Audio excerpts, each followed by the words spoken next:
Yes, so how many of you, learned about the Magi, or the wise men, possibly the kings, in Sunday school? How many of you taught Sunday school lessons about the wise men? How many of you taught Sunday school lessons about Herod killing all the toddlers in Bethlehem? Yeah? Okay, a few of you. Nowhere near as many, though, I don't expect. That tends to be a story that we keep out of the Christmas traditions. And as far as I'm aware, there's one carol that actually mentions Herod killing all the babies, all the boys in Bethlehem. I can't think of any other hymns of any sort that mentions it. I was quite amazed really to think there is one, but there we are. So what do we make of this whole story? Well, let's start with the Magi, who were not three, and they were definitely not kings. They were possibly wise men, you could say. Well, almost certainly men anyway. And it seems to be wise. But they're not really the sort you should associate with, because really they were pagan astrologers, interpreters of signs and omens and the stars and planets and things like that. And the Bible warns us against such practices. It's not the sort of thing that we should sort of take as an encouragement or an example to follow. But here they are, come to worship the newborn king. Well, relatively newborn anyway. Again, forget your Sunday school lessons. The Magi did not arrive in Bethlehem at the same time as the shepherds. The shepherds got there the night Jesus was born.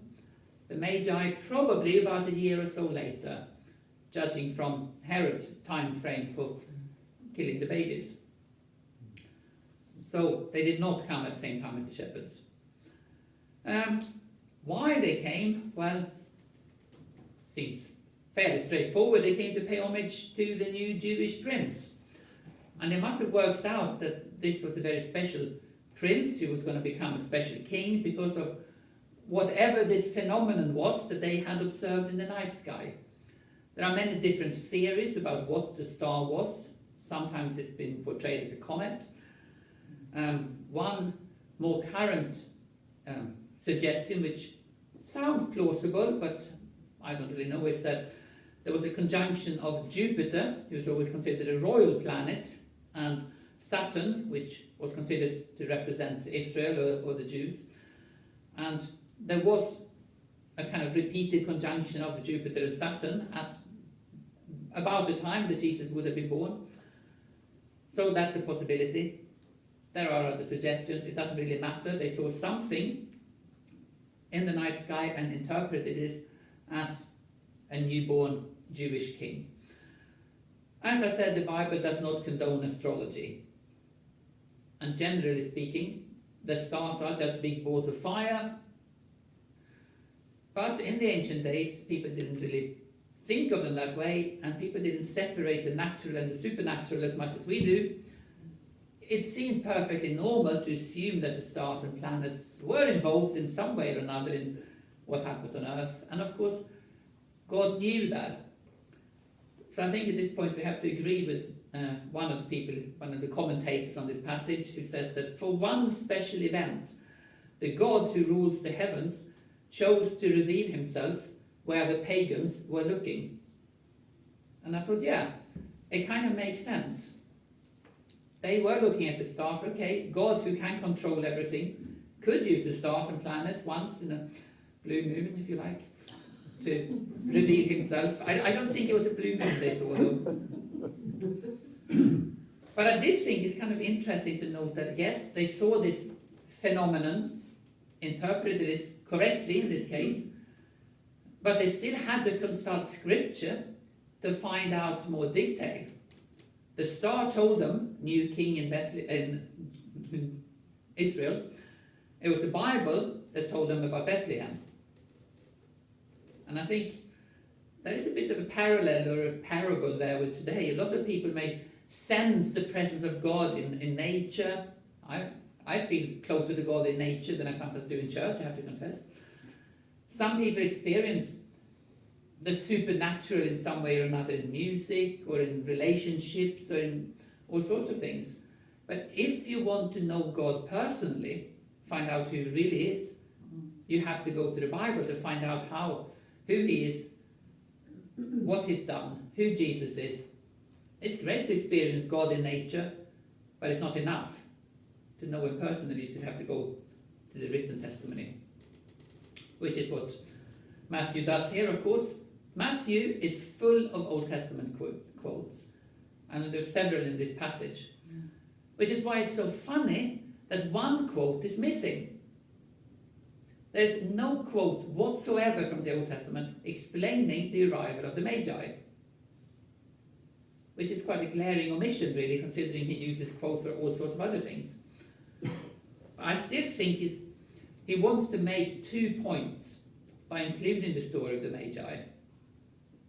And one important point, of course, is that Jesus the Messiah was born in Bethlehem. Because one thing that Matthew really wants to emphasize throughout his gospel is that Jesus is indeed the true King of the Jews, the King of Kings, great David's greater son. It's a great phrase, I didn't come up with it. It's a really important theme in Matthew, that Jesus is the King. And obviously, the King, did I say great David's greater son, has to be born in David's hometown, Bethlehem, just like Micah prophesied. So this is a really important theme in Matthew. Jesus is the promised King. But, of course, it's one thing for us to look at the prophecies and kind of say, yes, of course Jesus is King. Back then, on the ground in Israel, this was political dynamite. There's a king. It's no wonder the current king of the Jews, Herod the Great, as he is often called, it's no wonder he was disturbed at this news. Nearly had a heart attack, probably. He was a pretty ruthless king. So it's not that surprising that he decides immediately that he has to get rid of this potential rival. He's already done that with some of his sons. He was going to do it again. He had his own wife executed when he thought that she was plotting against him. So, it is not very strange that this is how he reacts. He tries to get the Magi to cooperate, but God intervenes and sends them home by a different route. So he has to resort to brute force, slaughtering all the male toddlers in Bethlehem. Some people have said this can't be true. This must be made up story because it's not mentioned anywhere else in contemporary annals and records from back then. The thing is, why would it be? Paranoid rulers were 13 a dozen back then, and that a paranoid ruler would kill people wasn't newsworthy. That's what they did all the time, and we have to be aware as well that children were less worse than adults back then. So killing children was actually less bad, if you like, than killing adults. We may have a different worldview, but that is how things were back then. And of course there were no national newspapers, there was no BBC, there was no social media. It was a small village. Probably no more than maximum 20 children would have been killed. Possibly less.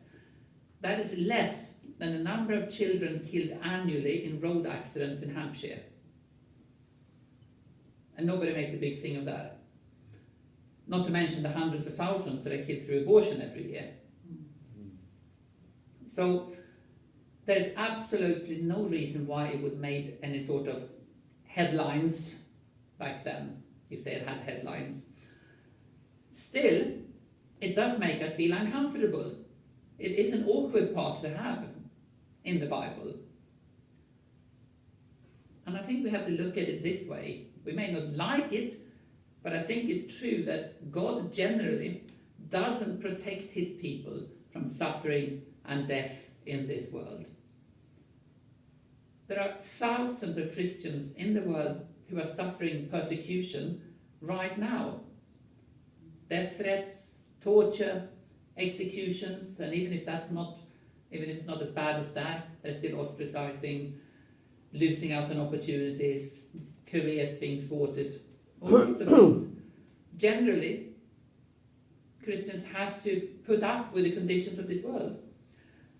And if you read the Gospels, yes, God had to protect Jesus. Jesus was the promised Messiah. We couldn't have Herod kill Jesus when he's just been born. That wouldn't do.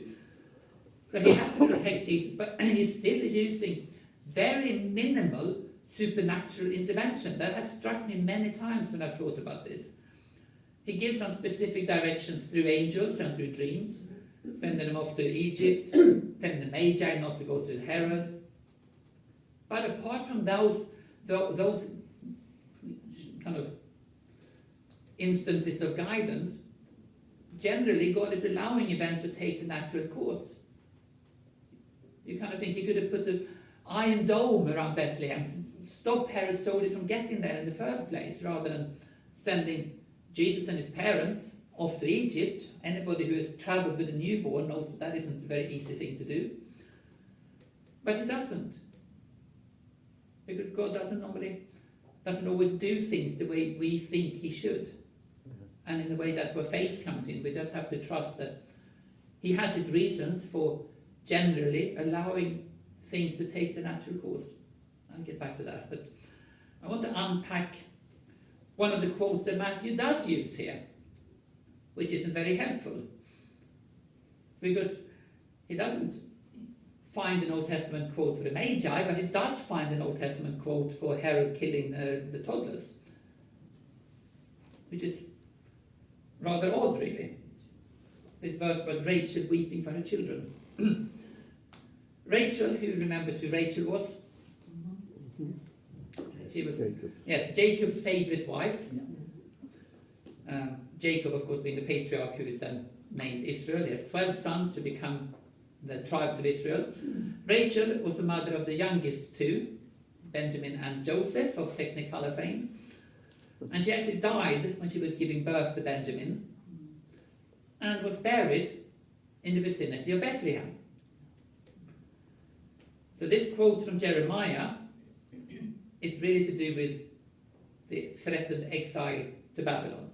Jeremiah is warning Israel, you've been disobedient, you've been worshipping other gods, God will send you to Babylon in exile.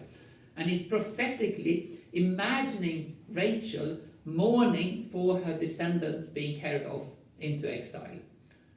And then Matthew takes this prophetic image and applies it centuries later to Herod's hostile action against Rachel's later descendants in the same area. And it's very poignant. Lament, they are no more. So it fits the context, even though I don't think Jeremiah had any idea that it would be used like this centuries later. But the thing is, there is actually more to this quote.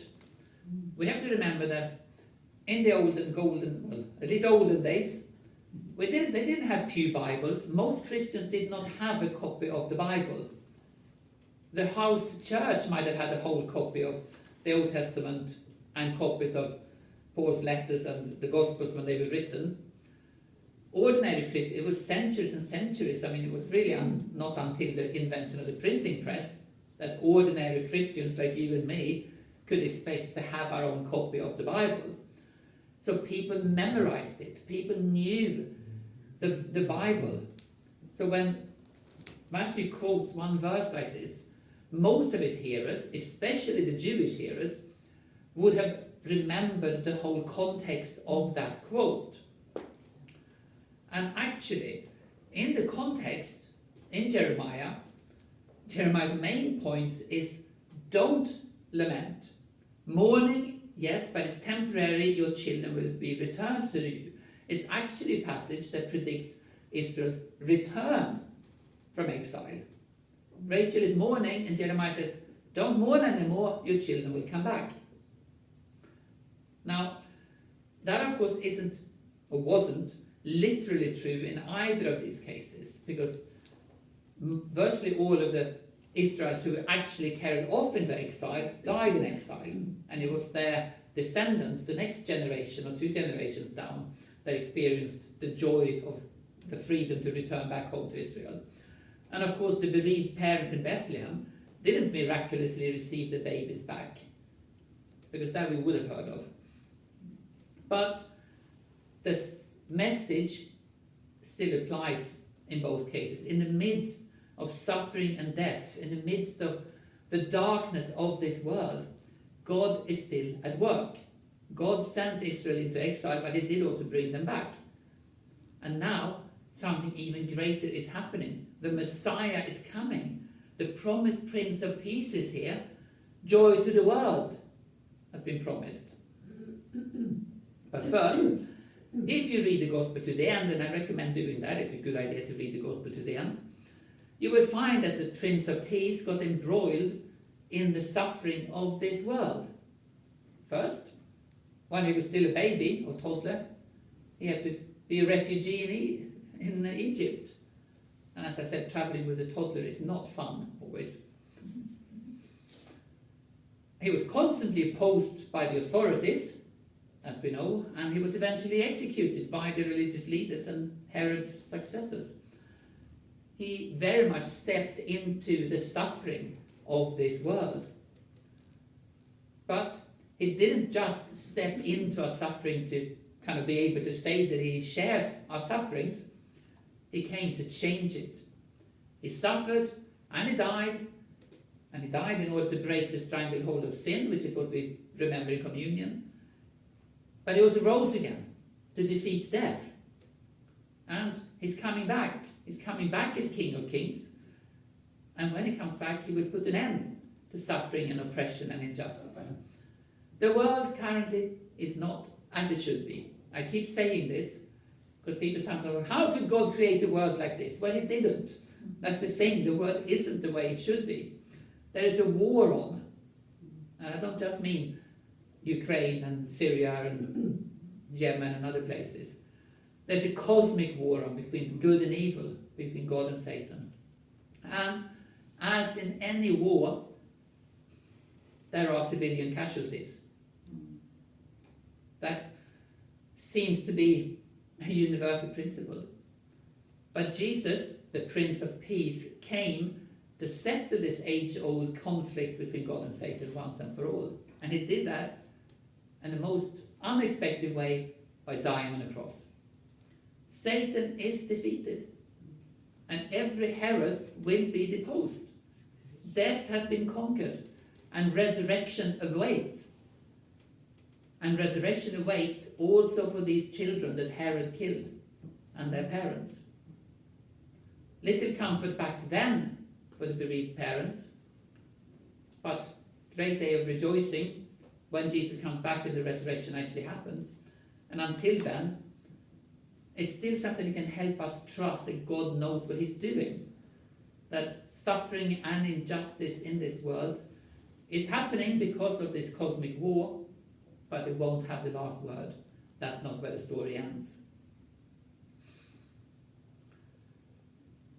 That's another couple of strange quotes in this passage.